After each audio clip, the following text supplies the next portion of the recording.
Well, I am pumped to be here, and I am pumped to bring a word today. And I'm always excited to preach. This is what I do, and I enjoy to do it. But sometimes I've got like a thing in my spirit that if you didn't even show up and this room was empty, I'd still show up and preach.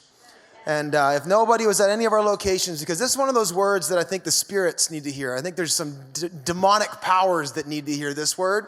And so I'm going to preach it. I'm glad you're here. I'd prefer that you were, but nonetheless, I feel really excited to bring this word. If you're just joining us, we have been journeying through a series we've been calling Trending. And the whole purpose of it's been to look at different trending topics of our day and to teach on what the Word of God says about them. And so we have done some really heavy lifting, to be quite honest, over the last month and a half, and we're about coming to an end. We're going to have one more week of this, and then in December, I'm going to do a series called A Feel-Good Christmas. And I feel like, you know what, it's not that it's been bad in the trending series, but it's been heavy. It's been hard work, and so I am going to make Osteen sick. I'm going to be the most encouraging, empowering, life-giving, uplifting preacher you have ever heard through the month of December. So come back. It's going to be good. And actually, I felt that we're going to get the party started today. And funny enough, and this is how God works, funny enough, we're going to talk about probably the heaviest topic and bring the freshest, most empowering word with it. Today, I want to talk about something that for all of us, I think, is not going to take a ton of explanation. And it's something that, quite frankly, most of us have had to deal with, whether it's in relationships or someone we know. I want to talk today about discouragement, despair, and even suicide. It's interesting. I never thought I'd preach on suicide specifically, and I'm not here to preach on suicide, and you'll see that in a minute, but I never even thought I'd bring that up as a topic. Until about a year and a half ago, God began to do a work in my heart to get me to see certain things that are affecting our community. I was driving in my car with my cousin, who's a firefighter, and I remember the first time my eyes kind of became open to how prevalent this issue is among not just people that we live with and interact with every day, but among the church. And I was driving with my cousin, and I asked him, "Hey, man, you have a really important job. How do you like the job?" And he's telling me all about being a firefighter. And I said, "Man, must be that the good days are really good and the hard days are really hard, because you must see some stuff." And he said, "Yeah." He said, "It's not as bad as you think, but the bad days really are pretty heavy." And I said, "Well, what's the worst?" And I said, "Do you have anybody with you that can, you can process this with?" And he said, "What's the worst?" And he said, "The worst is the suicide. The worst is how often I've had to see that, and how many people are so hopeless and so full of discouragement and despair that they end their own lives." I've been blown away by how much that happens. And I was surprised that he said that. I said, "Really? You've experienced that like a lot?" And he said, "You would not believe in our region how prevalent that is, and how many people have taken that option and taken their own lives. It's everywhere." And that was the first time I started looking a little differently at this topic. And then over the last year, I've had a multitude of conversations. And then at the end of this summer, it was almost like God just put this on my heart, because this was the time that I was developing this trending series. And I wasn't planning on talking about this. But it's like God in 1 week just said, "You're going to talk about this." Because the start of the week, I remember reading an article online about a young pastor in California, 30 years old, has a beautiful wife and two young boys, pastor of a large church. I could identify with this guy, and he ended up just in a moment of weakness and despair taking his own life. And that rattled me when I read that. And then the same week, I think it was the same week or within a short period of time, Kate Spade, the fashion designer, took her own life. And then the same week that happened, the chef Anthony Bourdain took his life. And it was like, what is going on? All of this is happening. And then that same week, I had a multitude of you come up to me and say, "Have you ever considered talking about this? Because we're dealing with it." And so if you don't think this is something that is affecting the world we live in, I want you to know that it is absolutely prevalent. It's all around us. Not just suicidal thoughts, but I think all of us can understand that fight, that day-to-day fight with discouragement and even despair. And I think we live in a time where we're more affected by it and more in the midst of that battle than ever before, the battle against despair. And so the Lord kind of prompted me to come and to preach and to just bring a message of hope and encouragement in the face of despair and discouragement and suicide.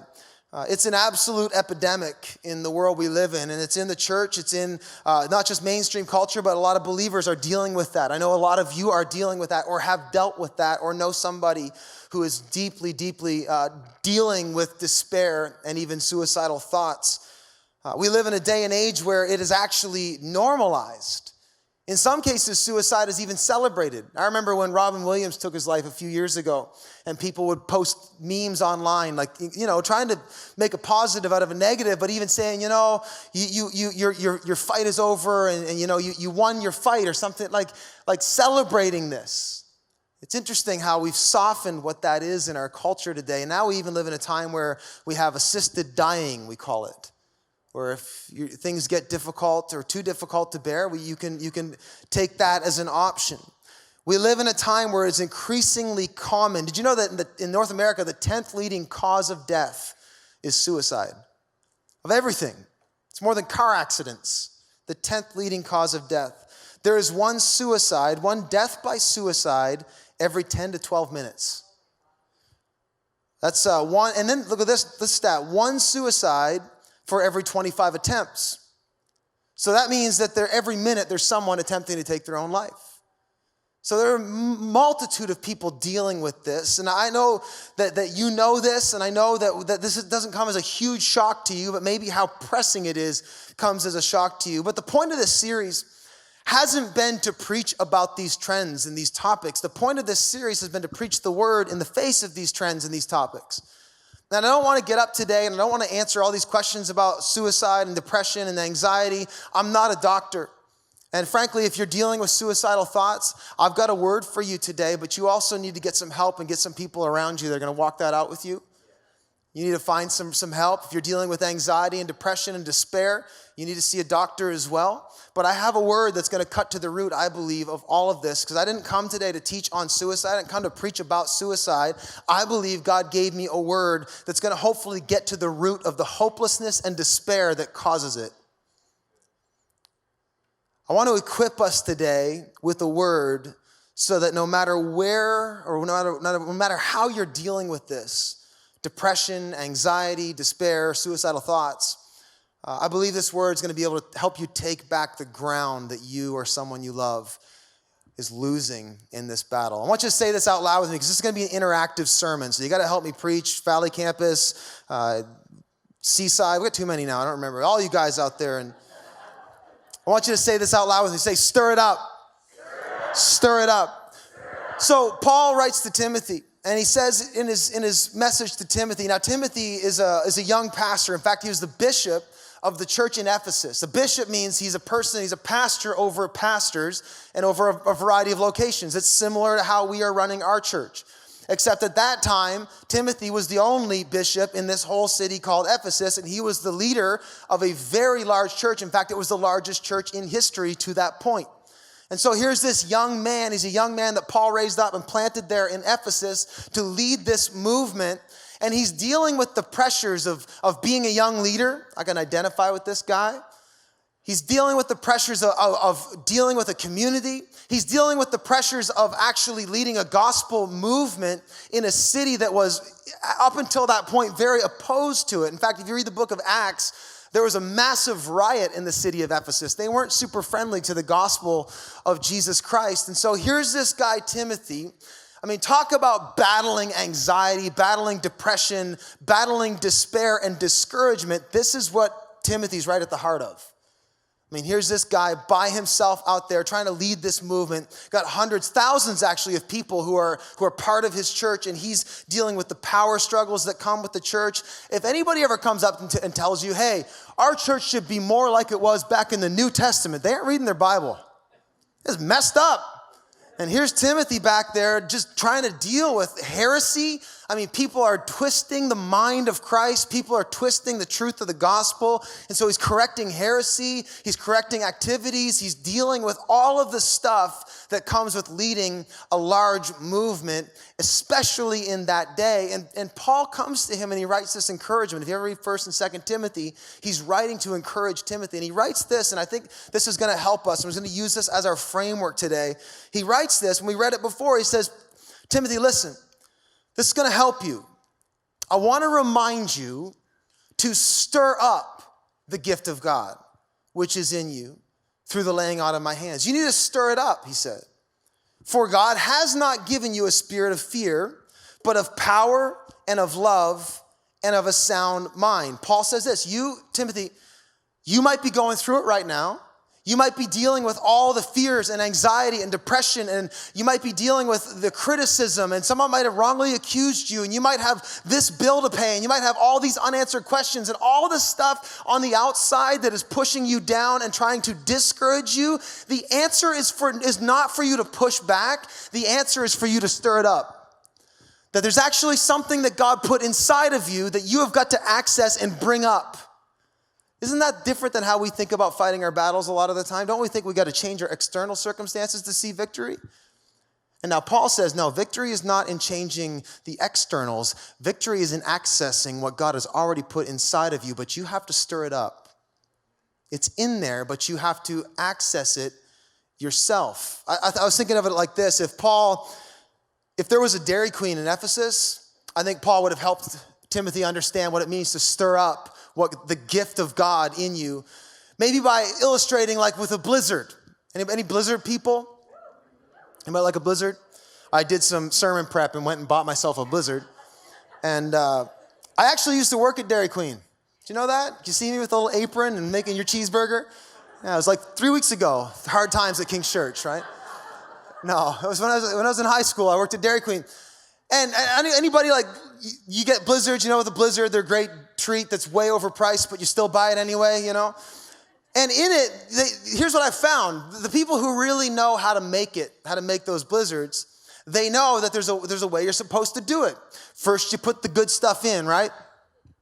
You put the Oreos in or the score. What's your score? Is score the one? Yeah, the score is the one. You put the score in, and then they put the vanilla ice cream on top, and then what do?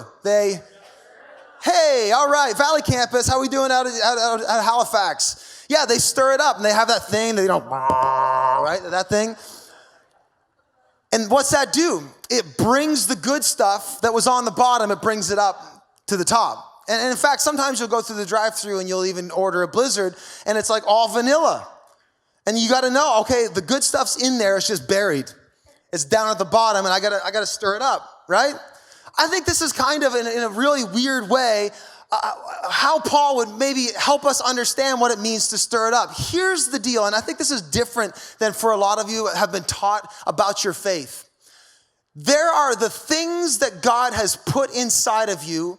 He's already placed inside of you the things that you need to actually walk in victory.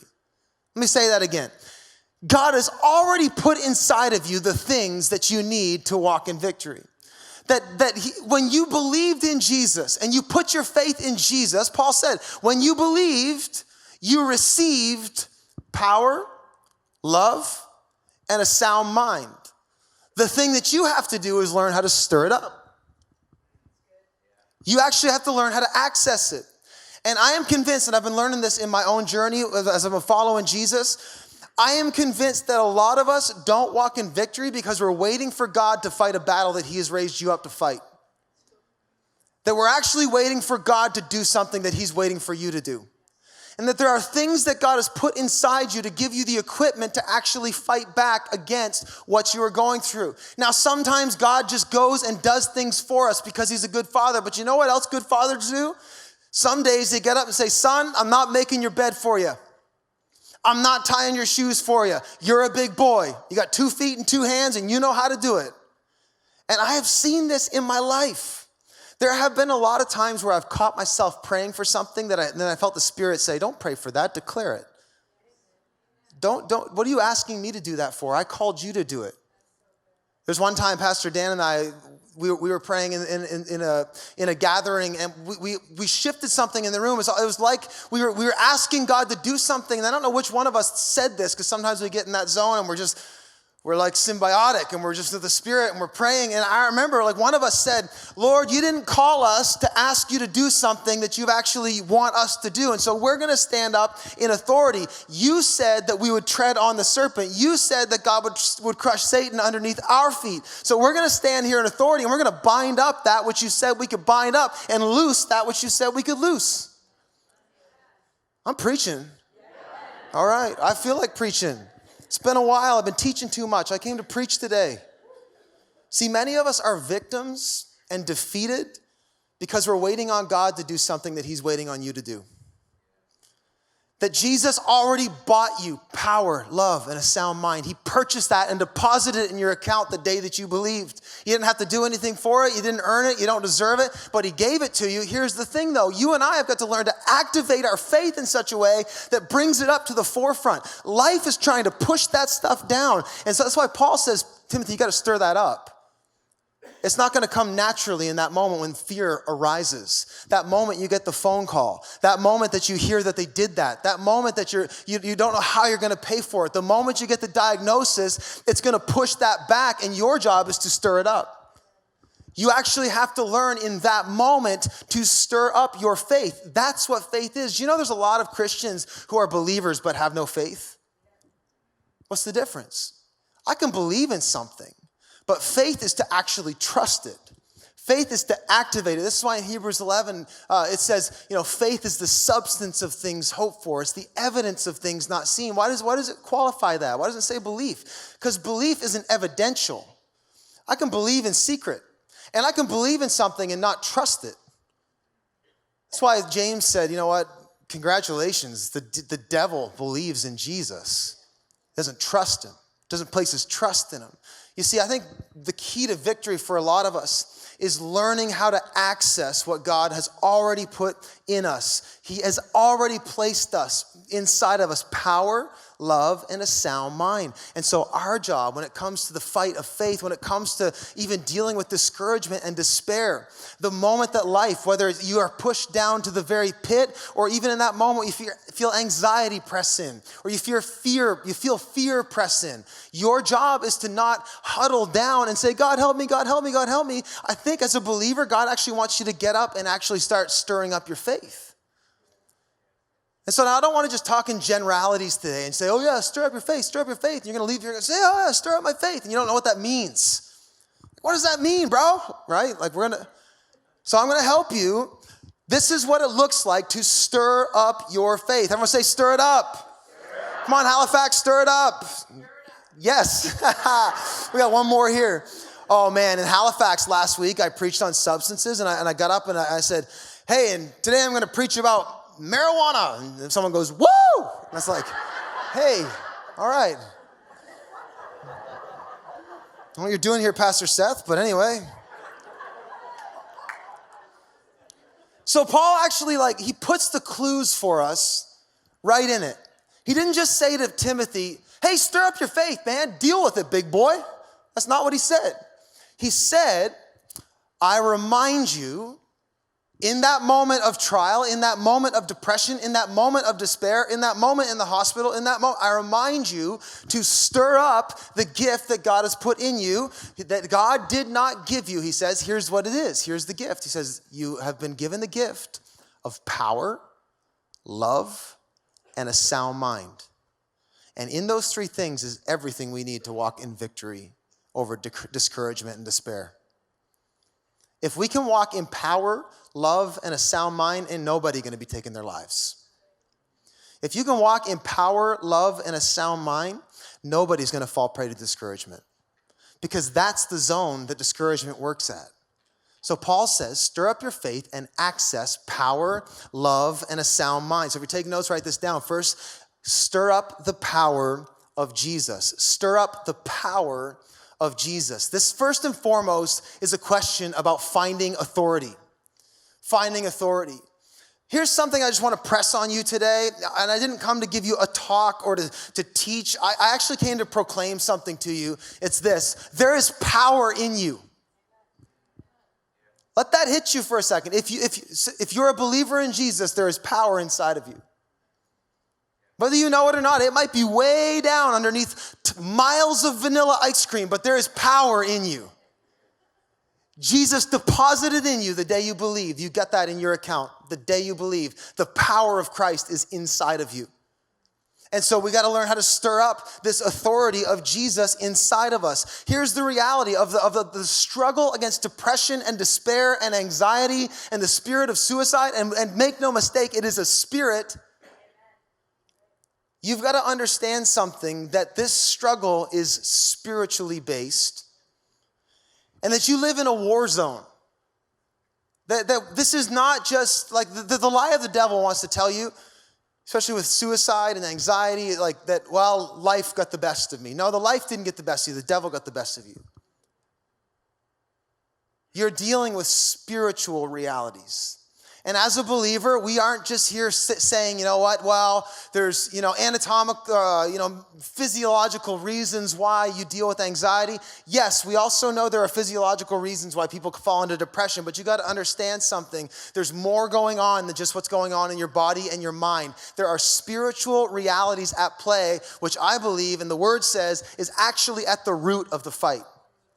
That this is actually a spiritual battle that all of us are in. So the moment that you feel discouragement press in against you, the moment you feel anxiety lift, first and foremost, you got to start finding your authority and reminding yourself this is a spiritual battle, and I've got to find the actual authority that's going to bring life. I mean, Jesus told us this is a spiritual battle. In John 10:10, he said, I have come, he says, the thief comes to what? To rob, kill, steal, and destroy. I have come that you would have life, and you'd have it more abundantly. Peter said, you know what? Be alert, be of sober mind. For your enemy, the devil, prowls around like a roaring lion looking for that which he may devour. We are one of those churches that believes in a devil. There are spirits. There are demonic forces right now working to pull you down, tear you apart, distort your sight, trying to actually destroy you, and Jesus is trying to build you. So you've got to first and foremost believe and understand the powers that are influencing you. Powers influencing you, pressing against you, pushing against you, devastating you, discouraging you. Think about people that you've heard that or you knew that took their own life. What was some of the language you hear surrounding it? It was too much to bear. The power of it was too great, right? It's a power struggle. I couldn't take it anymore. They couldn't take it anymore. It's a power struggle. The weight, the power of life, the power of the issues that they were facing, pressing against them. That feeling of being overcome, of being suffocated. That feeling of having no options. I mean, what more evidence do you need, the fact that there are powers at work, than a person can take their own life? You think about it, like that began with a thought. That began with a thought. There are powers at work, and we have got to learn how to recognize the spirits. Part of stirring it up is recognizing whose voice am I living from? Whose voice am I letting speak? That's why John wrote this, 1 John 4:2. This is how you can recognize the Spirit of God. Every spirit that acknowledges that Jesus Christ has come in the flesh is from God. So if it's acknowledging Jesus Christ is life in the flesh is from God, but every spirit that does not acknowledge Jesus is not from God. That's how you know. This is the spirit of the Antichrist, which you have heard is coming and even now is already in the world. You, dear children, are from God and have overcome them because, here it is, the one who is in you is greater than the one who is in the world. So what's it mean to stir up your power? You have to recognize that there is a power struggle, that there is a devil. That's scary. That's scary stuff. There are demons right now working against you, but here's the good news. The one who is in you is actually greater than the one who is in the world. I remember I had that revelation. I don't have time to get into it today, but I had some experiences throughout high school that I think the devil was trying to push me away from ministry and just dealing with demonic attacks in my life. And I was terrified, petrified, because I didn't even know there were things like demons and spirits and that kind of thing until I had that experience. And I was years and years and years battling with night terrors and visions and all kinds of crazy stuff. And mostly because I believe fear had a foothold, which gives the enemy access. And then I had this realization, I don't know when it kind of shifted, but it was like, okay, if the devil's real, and then that means Jesus is real.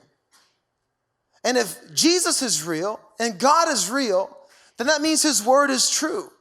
And if his word says that this is no contest and that the enemy is just on a leash and that demons flee at the sound of his name and that when he walked up to the man who had 2,000 demons in him, that man fell at his feet and said, "Don't hurt us." So if he's in me,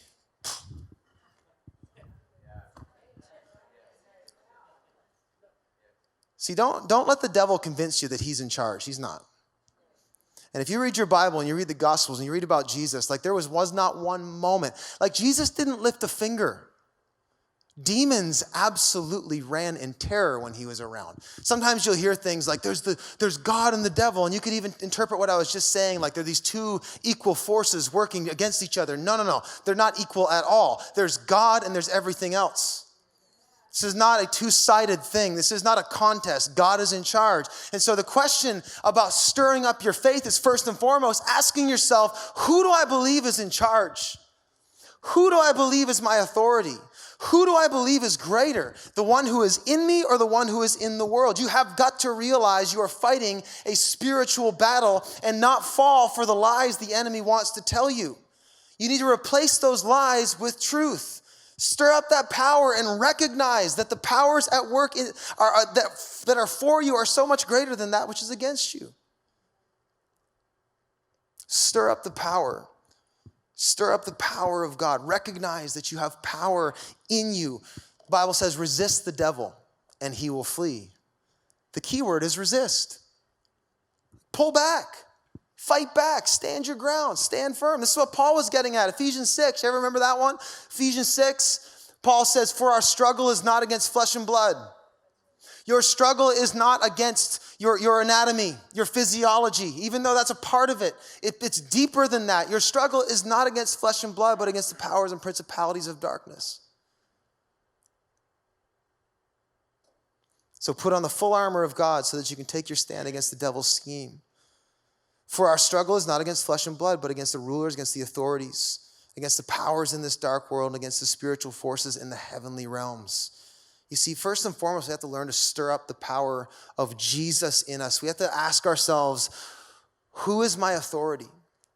And I know some of you, like, there's actual mental illness, and that's a thing that, you know what, the same way that your arm needs a cast, sometimes your brain needs a cast as well, and you need to get actual medical treatment. But for the day-to-day battles, and I believe that ultimately lead to this type of despair and discouragement, it comes because you have not learned to actually stir up the faith of God, the gift of God that is in you. And the first thing that Paul says is you've got to stir up power and realize you are not powerless, you are not a victim, you don't curl up in a ball, you stand up and you stand your ground and you put the armor of God on and you remind yourself, I serve the one who died and rose again and put death under his feet, and I am on the winning side, and greater is he who is in me than he who is in the world.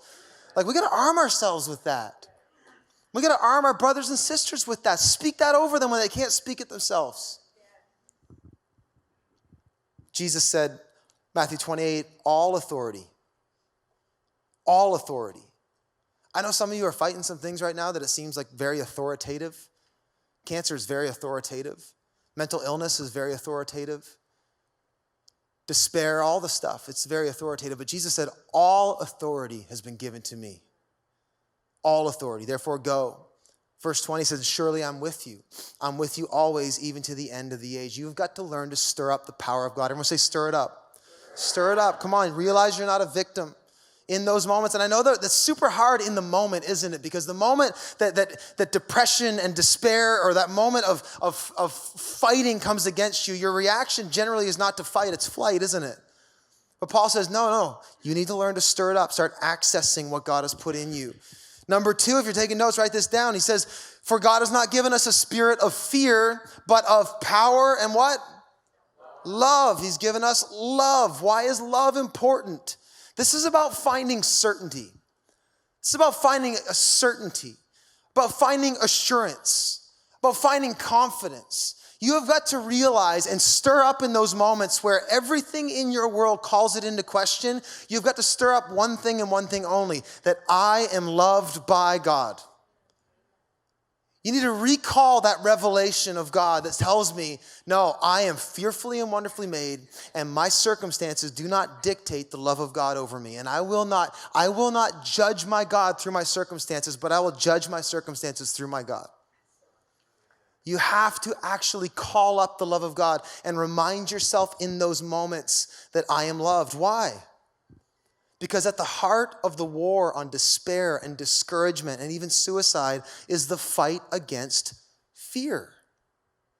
And the enemy wants to bring you to a place where the fear of living is greater than the fear of dying. That's why people take their lives. It's not that they want to die, it's just they can't bear to live. Why? Because they have become so convinced that living is going to be so terrible and so to be feared. And so why is fear at the heart of it? Because it's right there in the middle of being convinced that I can't go forward. And so Paul says, Timothy, listen, I know what you're going through, boy. You need to actually stir up the love of God and remind yourself that regardless of my circumstances, regardless of what I'm going through right now, and I don't know what you're going through right now, but just hear this. I am loved by God. You are loved by God.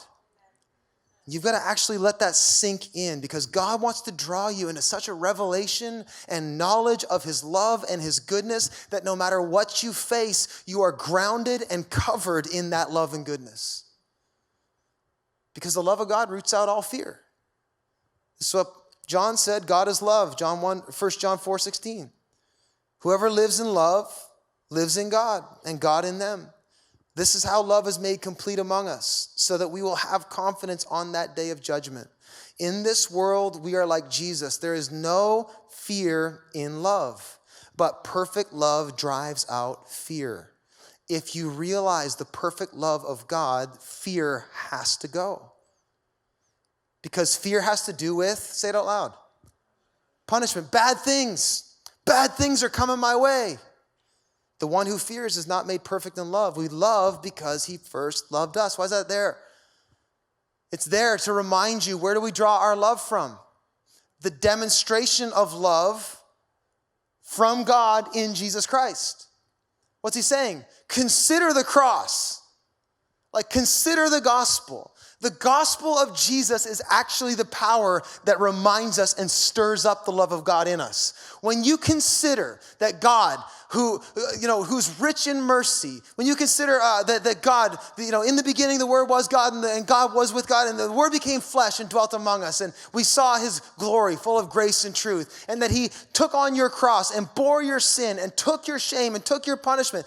How can you look at that and say anything less than, wow, look at the love of God? This is what Paul was getting at when he said, how could he who did not spare or did not hold back his own son, but instead gave him up for us, not along with us give us all things? Not along with him give us all things. Why is that important? It's important because that's the demonstration of his love. When you realize God loves you, it gives you assurance. It gives you assurance. That's what Paul was getting at, Philippians 1. He says, I am certain of this. Look, I'm not certain of everything. I don't know how it's going to turn out. I don't know how I'm going to feel tomorrow. I don't know how it's going to go, but I am certain of this, that he who began a good work in you will bring it on to completion in the day of Christ Jesus. God's going to finish what he starts. I'm certain of it. So it gives you assurance. It gives you assurance that you belong to God. Stir up that love. Here's a question. Is your God so small that he can't bring you through your struggle? Is your God that small? My God conquered death. Our God conquered death. He can deal with your issues, whether it's on this side of heaven or the next. I don't know how he's going to do it, but I'm certain of this. He's going to do it. I don't know how he's going to fix it, but I'm certain of this. He's going to fix it. That's how we stir up certainty. We stir up that love. I don't know how God's going to fix your marriage. I don't know how God's going to deal with that. I don't know how God's going to bring about that. I don't know if he's going to heal your body now or if it's going to be after you die and you go to heaven. All I know is he's going to do it. I'm certain of this. He's going to finish what he started. Stir it up. Gives me assurance in the uncertainty. The love of God gives me meaning in the calamity. I think one of the big lies of the devil, especially when we're fighting despair and discouragement, it's just how meaningless it seems. Like everything it seems to just be chaotic and it's robbery. But the Bible actually tells us that God actually causes all things to come together for the good of those who love him and are called according to his purposes. Romans 8:28. The fact that we can even find meaning in the mess. That God won't waste a single hurt. God's not going to waste your cancer. He's going to make something glorious out of it. God's going to take all the breaks and cracks and he's going to pull it together into this beautiful mosaic that he builds to his glory and to your joy. He's just going to do it. Bring up that certainty. Bring up that meaning. I think probably the biggest thing that the love of God does is it gives us that assurance where it gives us peace in the pain. We actually get peace. Do you know, like, I don't know, there's people here, I know you've been through stuff. Some of you have actually lost loved ones to suicide, and in that very wake, you actually felt the peace of God that passes all understanding, guarding your heart and mind in Christ Jesus. We can actually access peace in the pain. You know what? The times in my life, and many of you have been through a lot harder things than I have, but I've been through a few things. And the times in my life that have been the hardest, God has been the closest. Every single time. We serve not just a God who's greater and above the storm, we serve God in the storm. So confront that lie. Like some of you right now, I think people who take their life, they obviously feel alone. They feel a certain level of detachment and isolation. Confront that lie that you're not alone. Like God is with you. God is with you. He's there in the cave. Remember when Elijah hit rock bottom? And there's God just whispering at the mouth of the cave, just inviting him close. See, God is in the midst of the trial. He's in the dark place. He's in the night. God's not afraid to walk through the valley of the shadow of death with you. In fact, he walks you through and brings you through it. Stir up the love of Christ. Final thought is this, when we get thinking about stirring it up, stirring up the power of God. Remind yourself that I'm not powerless in this. God has given me authority to step on the head of snakes. Remind yourself that I'm loved by God. I'm not abandoned. I'm loved, and God's going to bring me through this. I don't know how he's going to do it, but he's going to bring me through it. And then we need to remind ourselves in those moments. And I don't know what you're going through. Some of you are dealing with some very heavy things. Some of you are just dealing with the chaos of life. It doesn't matter. On anywhere in the spectrum, God has already conquered it. And if you start accessing and stirring up these things, you're going to walk in power. Final thought is this: stir up the mind of Jesus. Look what Paul says. He says, I remind you to stir up the gift of God, which is in you through the laying on my hands. For God has not given us a spirit of fear, but of power, love, and what? A sound mind, a right mind, clear thinking. See, the battle is where? It's in your thinking. It's in your mind. And do you know how the enemy works? He works to block your vision. You know, people who succumb to despair and they get discouraged and their hope gets placed away. The Bible actually says hope deferred makes the heart sick. That's what this is. It's a sickness of the soul. It's hope getting deferred. It's blocking. You have no hope in sight. And your heart gets sick and sick and sicker and sicker until it dies. You lose all hope. See, the way the enemy attacks us, it's actually in your mind. He actually wants to convince you of some things, that you can't see a way forward. He blocks your vision. You can't see a way out. You can't see beyond. You can't see beyond your feelings. You can't see beyond your thoughts. And I know anybody who's actually gone through suicide or knows somebody or a loved one that's gone through that. The thing you would tell them, I know this, is don't trust your thinking. Don't trust your feelings. You can't trust your thoughts. They lie to you. You're not alone. We do love you. You do have things to live for. You can't trust it. And so here's the beauty of Paul saying, stir up the mind of Christ, is he's telling you right now, you can't trust your thinking. No, not the person who's suicidal. You in the battle, you in that moment of despair, you in that moment of disagreement or discouragement, you can't trust your thinking. So what do? We actually have to have the mind of Christ. We have to get that sound mind from God. Look at what Paul says right here. 2 Corinthians 10:3, for though we live in the world, we do not wage war as the world does. How does the war wage war? Well, the variety of ways depends on the war. But the way that we wage war, look at this. The weapons we fight with are not the weapons of the world. On the contrary, they have divine power to demolish strongholds. So here it is. We demolish arguments. What's an argument? It comes from an idea, doesn't it? Every pretension, it's an idea. It's a way of thinking. We demolish those things that set themselves up against what? Are you reading? Against the knowledge of God. Is that there? Yeah, they set themselves up against the knowledge of God, against seeing God. We demolish them, and how? How do we do it? By taking captive every thought and making it obedient to Christ. So how do you stir up the mind of Christ? You think with the gospel. You actually think with the gospel in mind. That's how you do it. It actually becomes the very lens by which you filter your situation. You know you can't trust your thinking. You know that the enemy is going to use your mind to bind and destroy you. But the gospel tells me that God actually wants to use my mind as I consider the gospel to actually free me and restore me. So we got to stir up a gospel perspective. We got to remind ourselves of the eternal. Isn't that lie of that suicidal lie? Doesn't it twist what is true? It gets you thinking, things will never change. It will always be this way. I'm always going to feel this way or worse. That's the lie. That's a suicidal lie. It actually tries to make the temporary eternal. But God actually says the mind of Christ actually makes the eternal eternal and the temporary temporary. This is what Paul is getting at 2 Corinthians 4. We don't fix our eyes on what is seen, but what is unseen.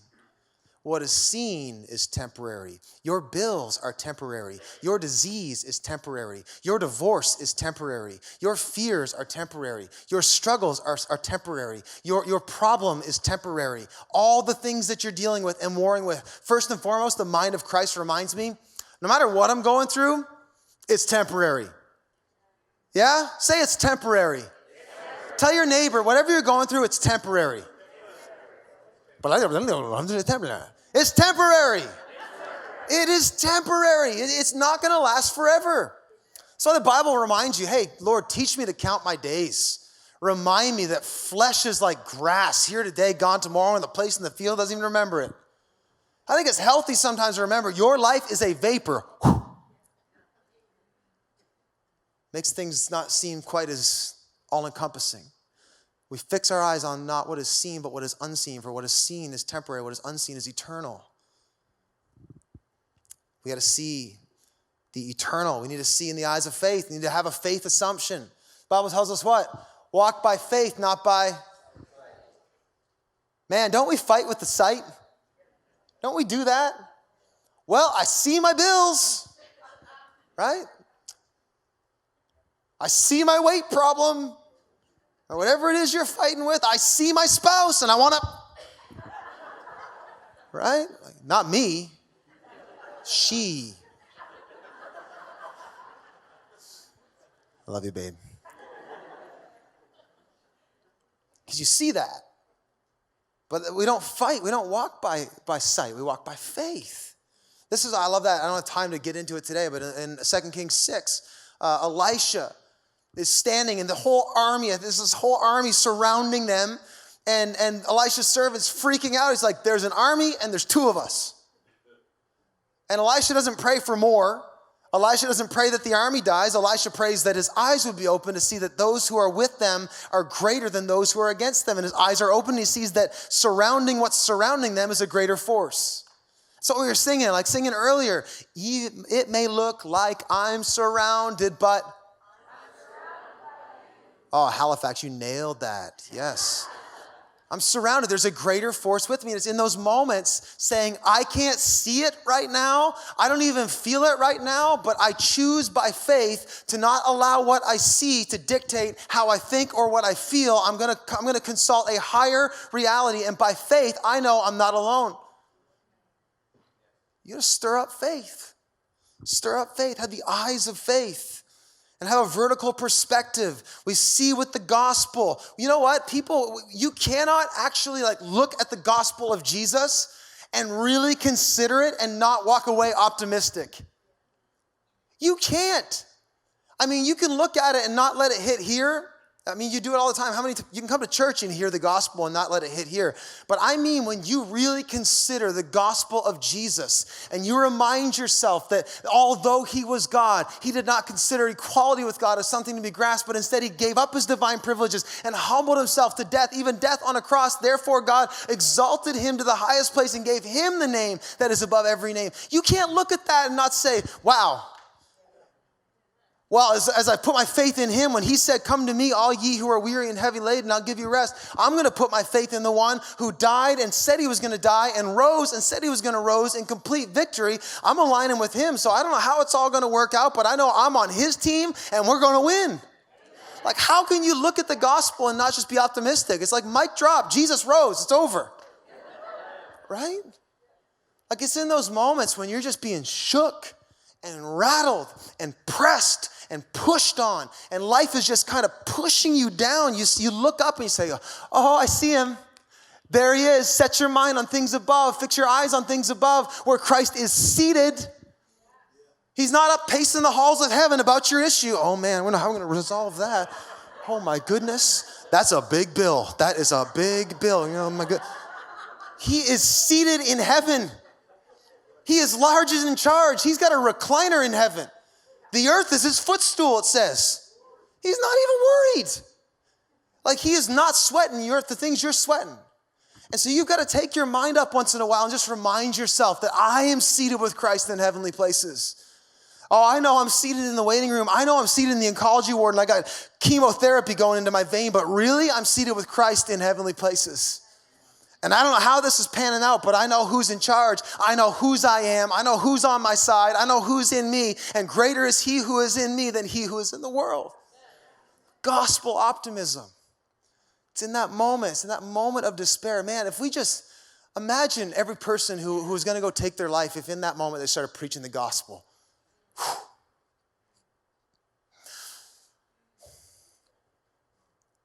That moment, you're going to overdose on pills. Like, how do you do that and say, but God who is rich in mercy?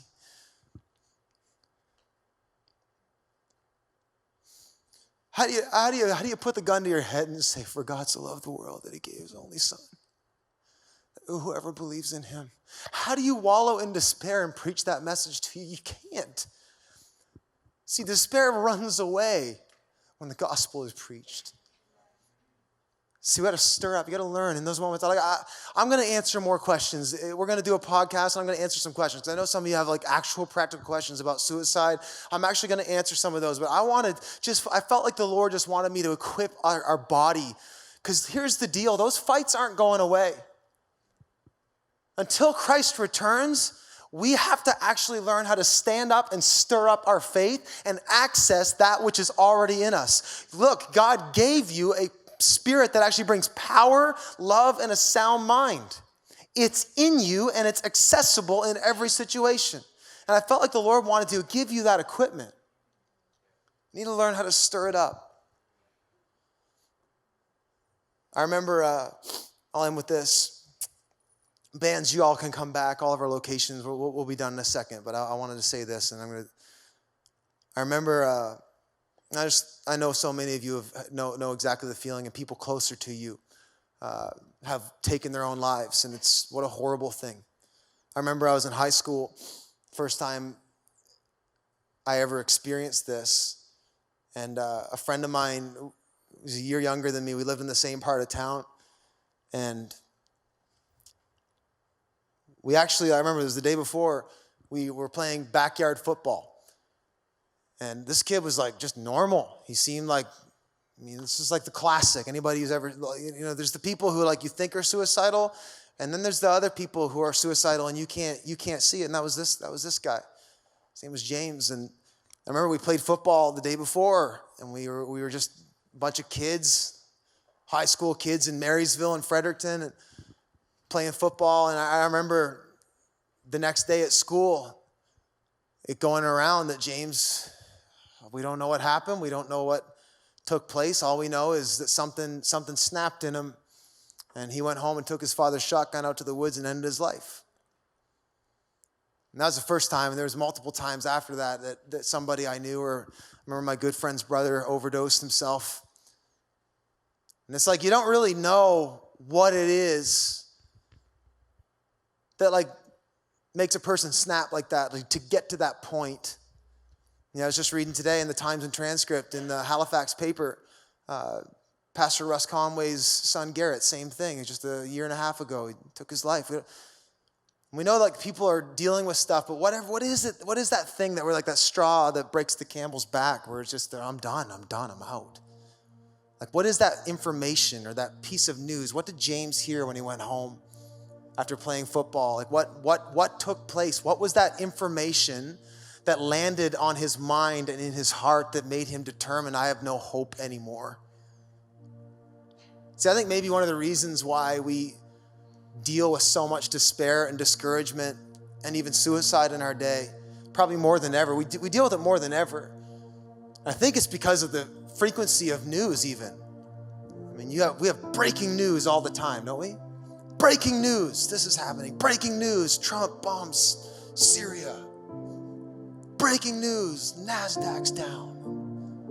Breaking news, then you have, if it's not on the news, you have breaking news in your text. Breaking news, your kids are being mental.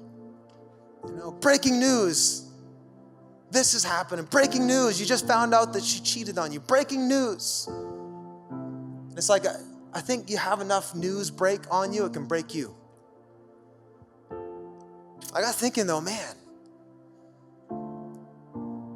maybe the key's in the news. Maybe news isn't the problem, it's the news we allow to break on us. What if the key to victory over despair isn't keeping up with the breaking news? What if victory actually was more about keeping news that already broke right here and right here? Keeping news that already broke, news that Jesus came. God didn't let us spin off into oblivion and implode. Jesus came, God became flesh and put on flesh and dwelt among us. That news broke. And Jesus, man, did you hear the news? Like he didn't just come, he came and he taught and he demonstrated authority. I mean, he preached and he breaking news, Jesus would touch people's eyes that couldn't see and they would open. That's breaking news. Jesus actually, did you hear he walked on water? Did you hear about the time Jesus he went to this place where this guy had been tormented by 2,000 demons and he just shows up and this guy falls at his feet and the demons run away? Did you hear that one? Did you hear that one that the people had nothing to eat? There wasn't enough food and Jesus shows up and he takes like five pieces of bread and a couple of fish and he feeds 15,000 people. Did you hear about that? Like this Jesus is not just some guy. In fact, he said, I am the Christ. I am the Son of God. Before Abraham was, I am. Did you hear that? Whew. And this same Jesus wanted to demonstrate his ultimate power and his ultimate love for people, for all people, for every type of person, with every type of dysfunction and every type of problem.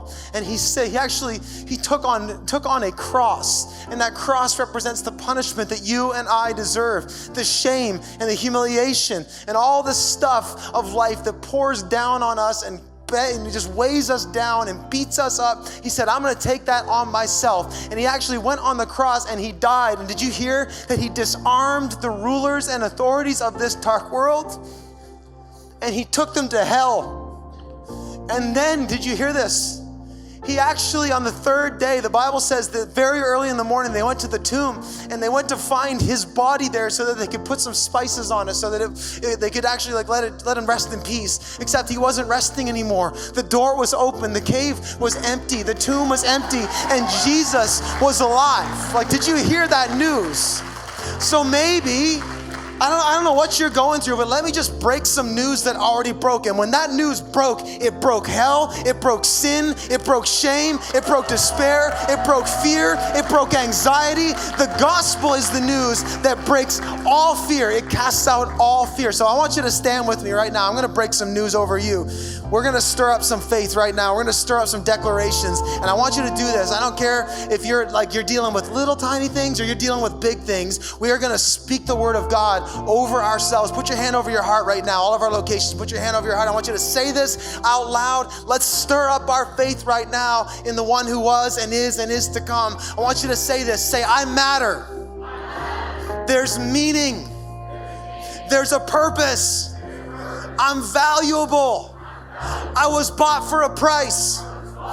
I'm not a waste. I'm not broken beyond repair. This pain is temporary. God will redeem it, and he'll bring me through it. I'm not a victim. Come on, I have authority. Death is not king. Jesus is king. Death is not a savior. Jesus is my savior. And I have a hope. Come on, I have a future. I have much to live for. I am not abandoned. I am not alone. I have a father. I have a home. I have a place. I have a family. I belong to him. And he who is in me is greater than he who is in the world. Come on, God, give God a great shout of praise. Lord, we worship you. Amen.